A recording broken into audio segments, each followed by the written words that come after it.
All glories to the assembled devotees, Hare Krishna, Hare Punya, Uttam Kovatun Bhaktum, Hare Krishna, Hare Punya, Uttam Kovatun Bhaktum, Hare Krishna. All glories to Sri Guru and all glories to Srila Prabhupada. Namo Vishnu Hare Krishna, Krishna Govinda, Srimad Bhaktivedanta Swami, Namaste, Saraswati, Gauravani Pratsadi, Srimad Tosiaan voimme kääntää täällä suomen kielelle, jos on tarvetta. Luen tuon englanniksi.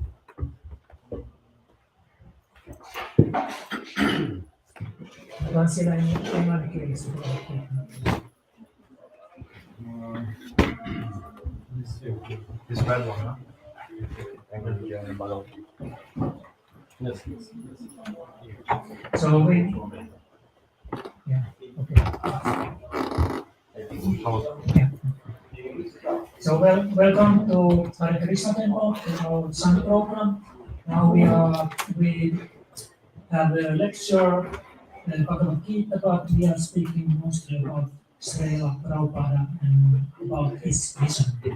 Bhagavad Gita, chapter 3, text 21. Text 21.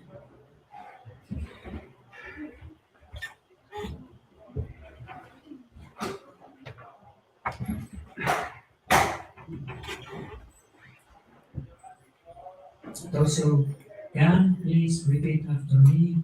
Yat yat acharati shreshthas. Yad yad acharati shreshthas. Yad yat acharati shreshthas. Yad yad acharati shreshthas. Tat tat evetaro janaha. Tat tat evetaro janaha. Tat tat evetaro janaha. Tat tat evetaro janaha. Sayat pramanam kurute. Sayat pramanam kurute. Sayat pramanam kurute. Sayat pramanam kurute. Lokastat anuvartate. Lokastad anuvartate. Lokastat anuvartate. Lokastad anuvartate. Yat yat acharati shreshthas. Yad yad acharati shreshthas. Tat tat evetaro janaha. Tat tat evetaro janaha. Sayat pramanam kurute. Sayat pramanam kurute. Lokastat anuvartate. Lokastad anuvartate. Next person, please. Yad yad acharati shreshthas. Yat yat acharati shreshthas. Tat tat evetaro janaha. Tat tat evetaro janaha. Sayat pramanam kurute. Sayat pramanam kurute. Lokastad anuvartate. Lokastat anuvartate.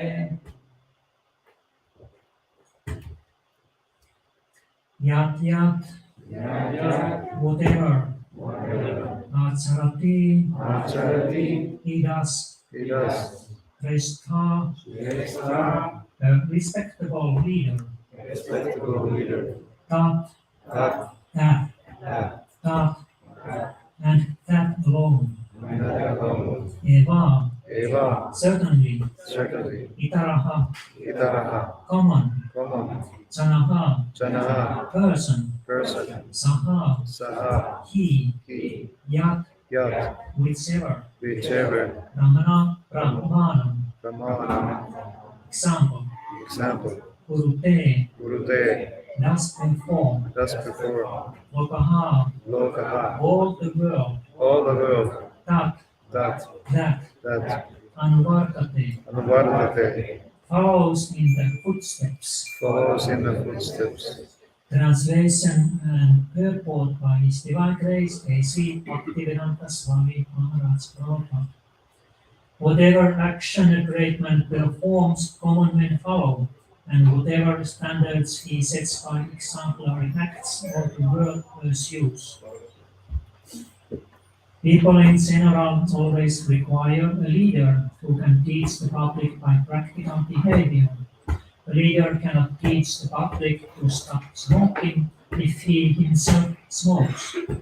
Lord Chaitanya said that a teacher should behave properly before he begins teaching. One who teaches in that way is called Acharya, or the ideal teacher. Therefore, a teacher must follow the principles of Shastra, scripture, to teach the common man. The teacher cannot manufacture rules against the principles of revealed scriptures.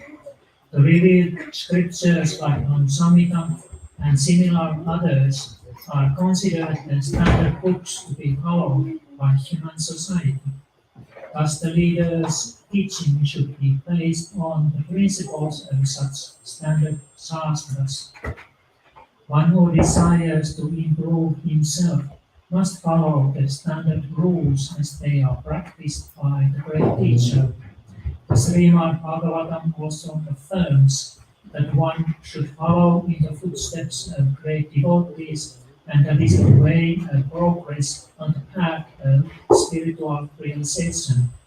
The king or the executive head of the state, the father and the school teacher are all considered to be natural leaders of the innocent people in general. All such natural leaders have a great responsibility to their dependents.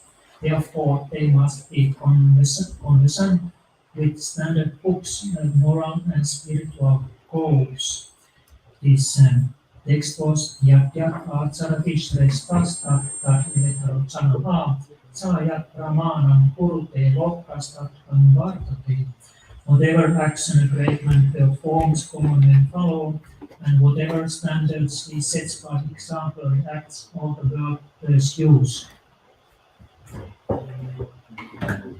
Mama Kyana Dimirandasya Kyanansana Salakaya Saksurum Vidam Yanatasmai Sri Purave Namaha. So in this verse, it was explained about Acharya, which means a teacher who teaches by his own example. This verse was spoken by Krishna in his Bhagavad Gita. And Krishna is instructing his friend Arjuna about the character and behavior of the real leader. And from the text we learn that great men are those who the other people, common men, follow, and if they make some standards, the whole world pursues these kind of standards. And in his purport, Prabhupada explains the behavior of the real teacher. He says that the teacher, he has to follow his own teachings, as they say in English, that one has to walk his talk. So it's not possible to be a good leader or good teacher if we do not follow what we are teaching, although that is quite common nowadays. We don't expect, for example, in school that our teachers, they follow what they are teaching. And so Prabhupada is giving here this example about smoking. The common thing in schools, that teachers, they say that don't smoke, but they smoke themselves in their own room. So this kind of teaching is ineffective. There was one story, one lady has one mother, he has a boy, a son, who was eating quite a lot of sweets. And then he went to see the guru, the family guru with the boy, and he asked Guru that, can you please say to my son not to eat sweets? And the Guru said that, yes, I can do it, but you have to come after 1 week. New time. And then after 1 week they went to see the Guru, and Guru said to the boy that you should not eat sweets. And the mother was asking the Guru that why we had to wait for 1 week to come here. And the Guru said that because 1 week ago I myself still ate sweets. So that way he couldn't instruct the boy to stop eating sweets because he was himself doing that. And especially this kind of teacher has to be one who is teaching spiritual things. For example, in spiritual paths, one has to follow celibacy, and the teacher, he has himself followed celibacy. Otherwise, his teaching is invaluable, and no one takes it seriously. This name of the teacher here, the Sanskrit name is Acharya. And Acharya means one who teaches by his own example. And there is also another Sanskrit name, Pratsara, which means behavior. So I'm not a Sanskrit specialist, I don't know much Sanskrit, but it might be that it is derived from that word. So Acharya is one who, by his own example, is teaching others. And this is also a very strong way to teach, to give one's own example. And if there is this all things, he is speaking one way and he is behaving himself in the same way, then his speaking or teaching is very powerful. And therefore, also in our spiritual tradition, we give special spiritual masters this title, Acharya. Like we have given to Srila Prabhupada this title, founder Acharya, ISKCON movement, which means that Srila Prabhupada is a person who also taught us by his own example and who also followed his own teachings. Of course, we can say that this is very logical to follow our own teachings, but nowadays it's not a common habit. Our leaders, like politicians and leaders of the society, in many cases they don't themselves follow law and order. For example, many times politicians, they are captured by law and order and put to jail because they don't follow law that they are themselves guarding. And also we unfortunately have seen and heard that many spiritual movements or organizations, there are leaders who do things that are contradictory to their speeches. Srila Prabhupada, he was an ideal leader and teacher, and therefore he was given this name Acharya, who was always following his own teachings.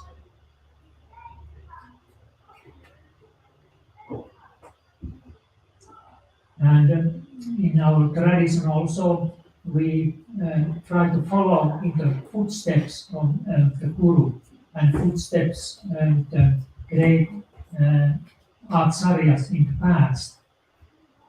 It means that we follow their instructions, but we don't try to imitate them. So we always should keep ourselves very humble in a meek and humble position and think that we are only following the instructions previous gurus and acharyas, but we don't try to get their post and the respect which is offered to them. Srila Prabhupada, he took his birth in Calcutta,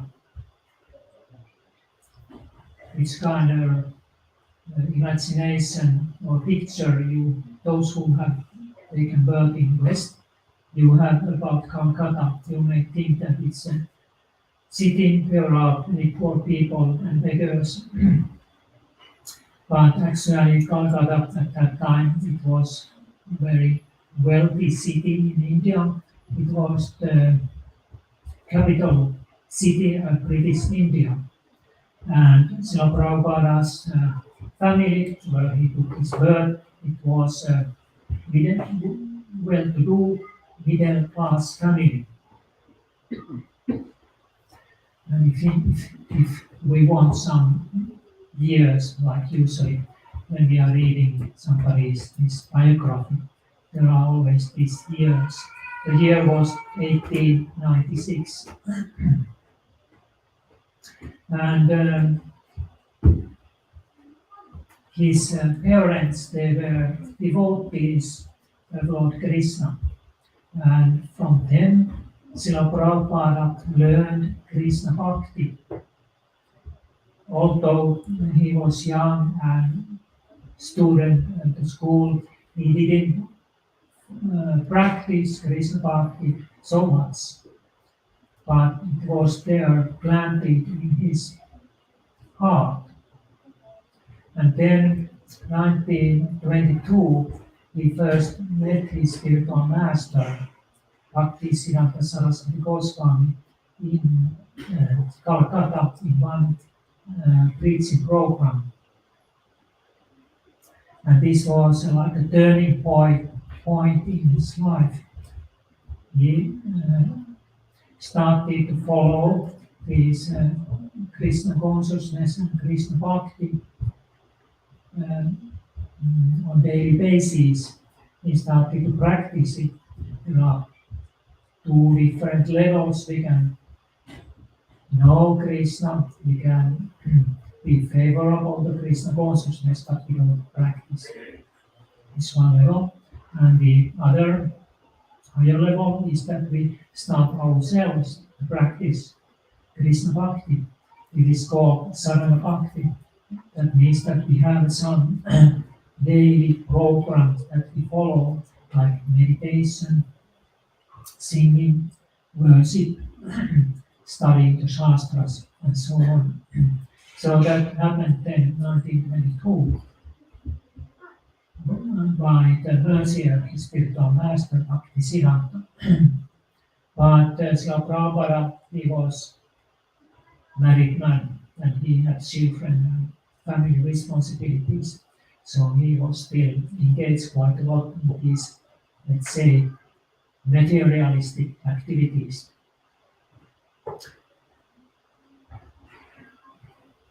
And he was a businessman and he had a very quite successful business. He was a pharmacy. And he lived in different cities in India doing his business, like Bombay at that time and Allahabad, for example. And in Allahabad, he finally got this formal initiation from his spiritual master, Bhaktisiddhanta Saraswati, 1932. The initiation means that the disciple is connected to district succession through the spiritual master. It's not only a ritual, it's a spiritual connection, connection of the soul to Krishna. And then Srila Prabhupada continued his business and family affairs. Srila Bhaktisiddhanta, he passed away from this mortal world, and war came, and during the war, Srila Prabhupada started his Back to Godhead magazine.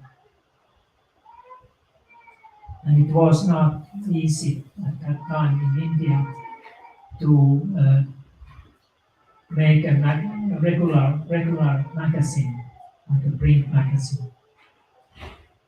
He had himself write all the articles, and he had to print the paper.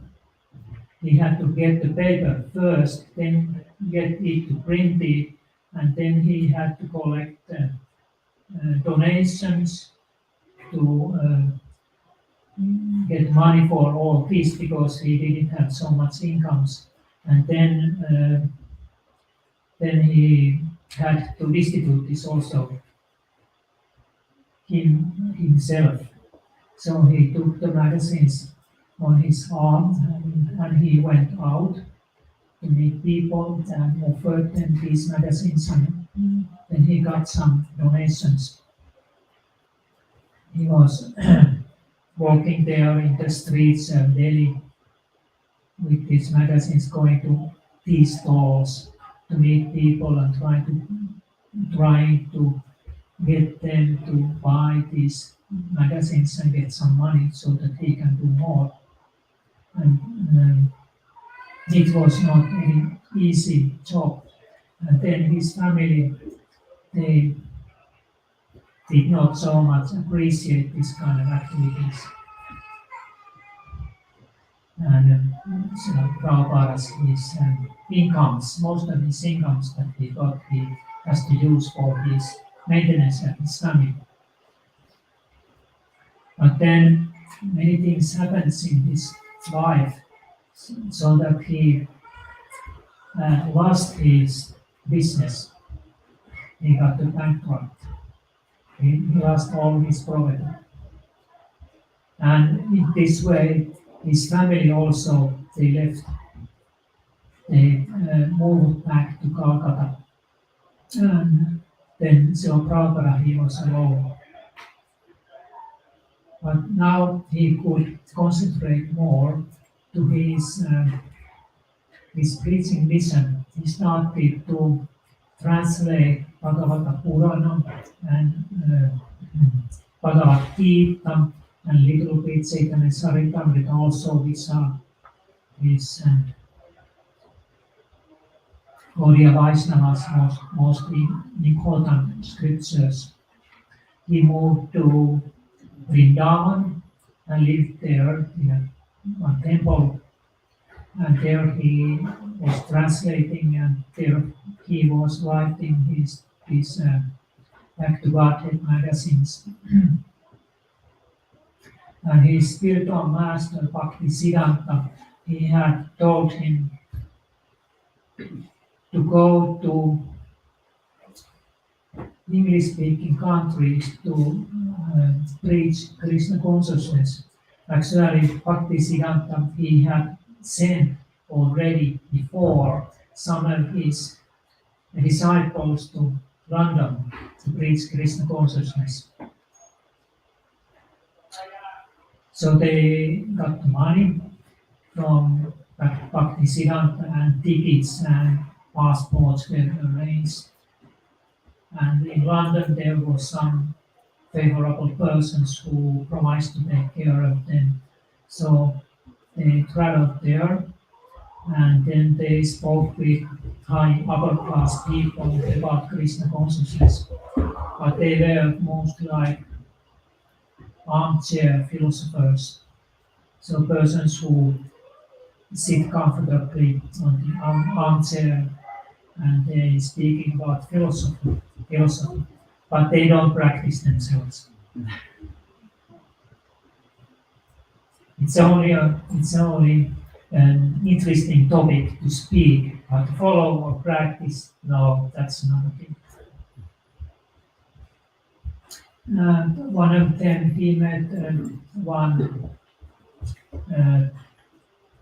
favorable person there who had been in India previously in a high position there, in an administrator.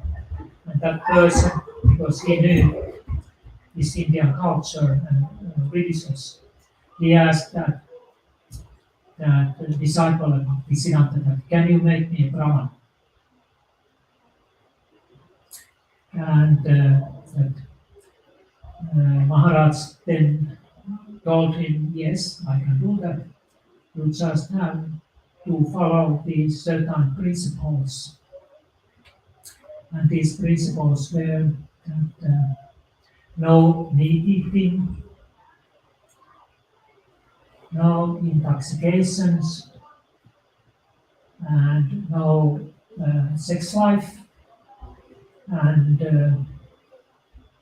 no gambling. And when he heard these things, he said that, and Swamiji, it is impossible to follow such rules and regulations. So their journey there was quite fruitless. Of course, they propagated Krishna consciousness and many persons they heard about that, but no one wanted to follow, not even a little bit.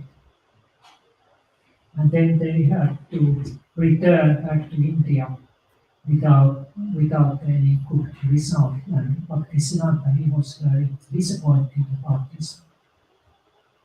So he had given also this preaching order to Srila Prabhupada once,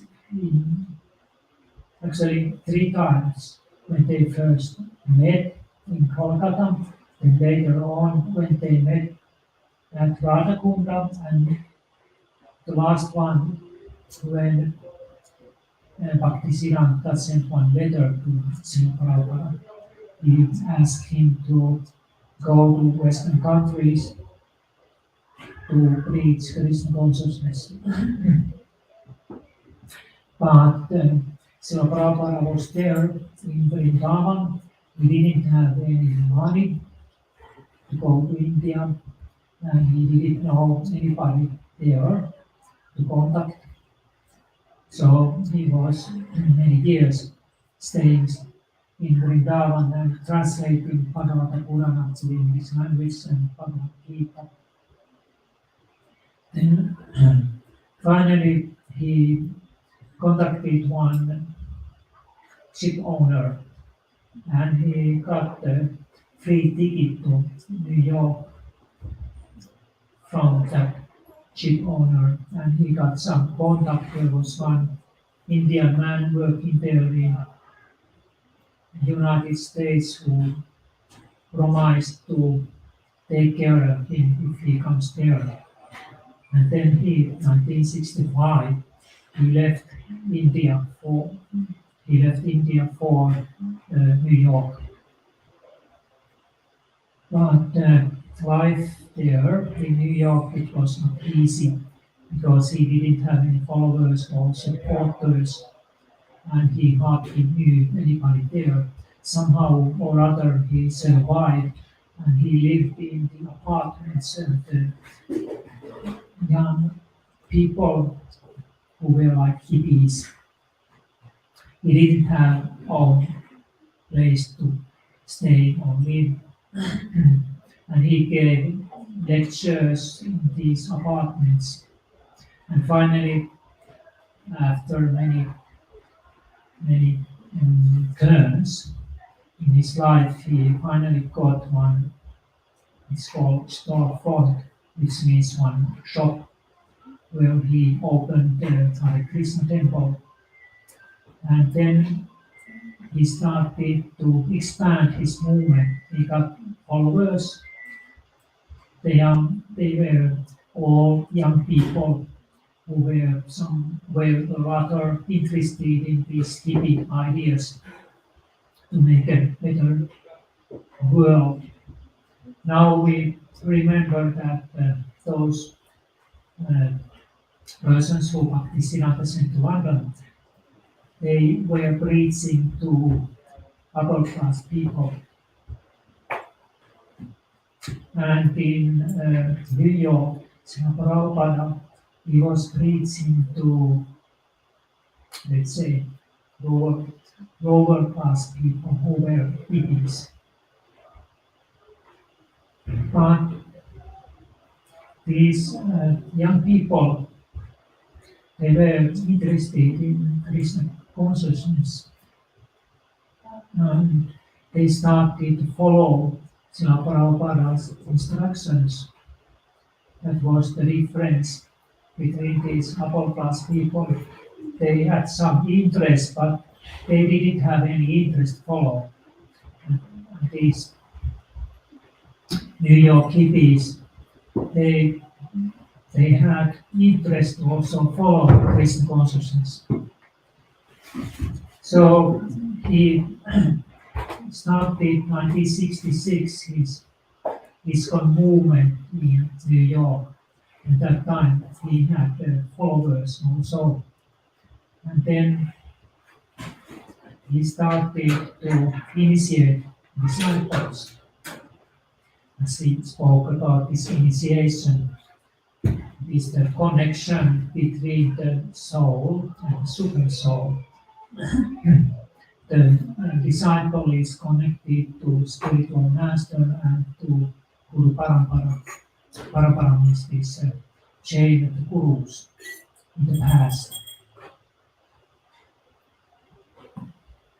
And Srila Prabhupada's his vision and movement started to grow there, and he started to open centers in different cities in North America. Then he sent his disciples to London to preach Krishna consciousness there and to open a temple there also. And from London then to France and Germany and so on to Western Europe. And quite fast, in 10 years, this movement then spread throughout North America and Western Europe. And also preachers were secretly sent to Eastern Europe also. And Srila Prabhupada, he opened many temples in India and also in Western world, but especially big temples in India. And there were many difficulties to open these temples and build temples in India. There is a book about Srila Prabhupada's biography, written by one of his disciples, so we can learn how many difficulties he had to undergo there in India to establish his movement. But Srila Prabhupada, he was always very determined to spread this Krishna consciousness all over the world, and he taught to his disciples also to be very determined and not to give up. So not to give up if there are some temporary failures, but always to continue his preaching mission. And in 1975 he opened this very famous Krishna Balaram temple in Vrindavan. Vrindavan is one of the most holy cities of the Gaudiya Vaishnavas in North India.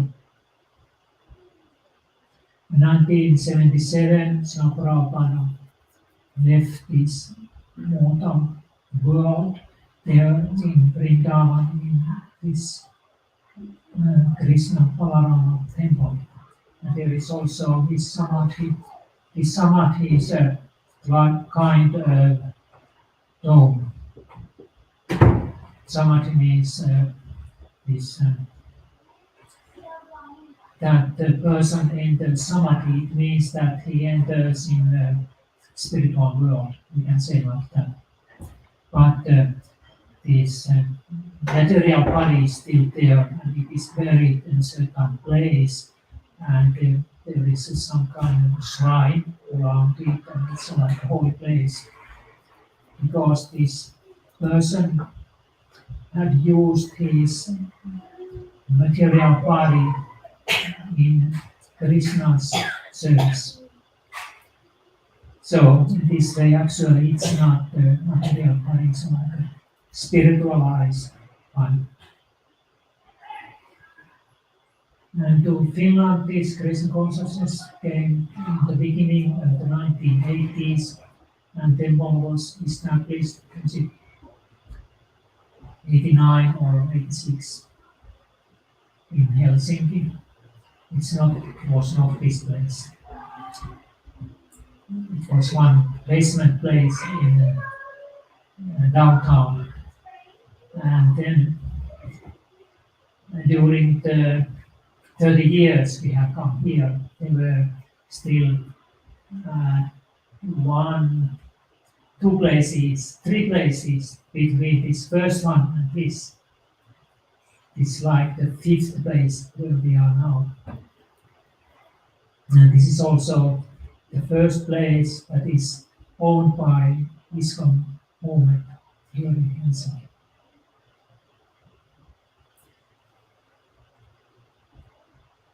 So we can think about Srila Prabhupada's contribution in this world. And it was to spread this Krishna consciousness.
What is the importance of living guru?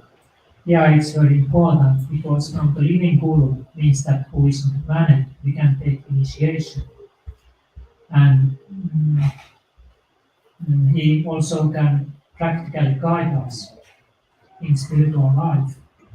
There are, of course, in past, there are these acharyas who have left their writings, which also help us. But if we get the initiation, the guru must be on the planet, and we should meet him personally. It's very, very important. Sometimes they have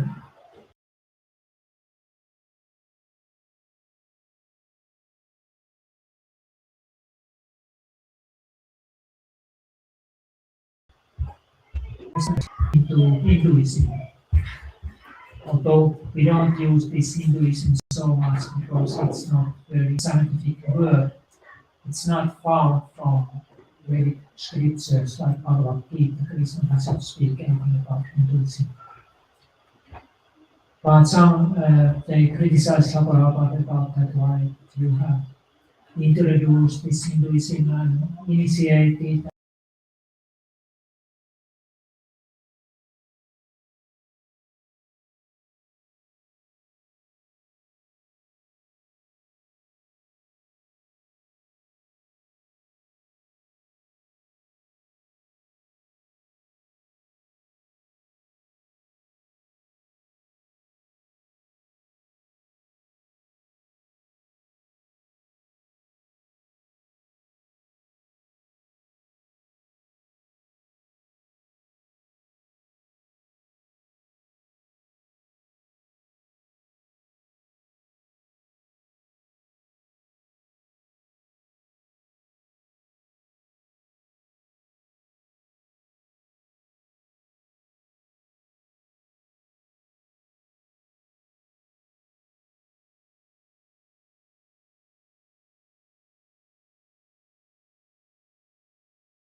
So Srila Prabhupada, he was just following this example of Sri Chaitanya Mahaprabhu. Once in India, Srila Prabhupada, he met some brahmanas there, and they were very much criticizing him, saying that why you have done this and going to Western countries to teach this Vedic wisdom there and initiating disciples. And so Prabhupada very patiently listened them, and then he answered that I just follow the instructions of my own guru, who was the Bhaktisiddhanta Saraswati, and who gave this instruction to him. So this is the tradition, so that the disciple, he has to follow the instructions of his own guru. And that is what Srila Prabhupada also did.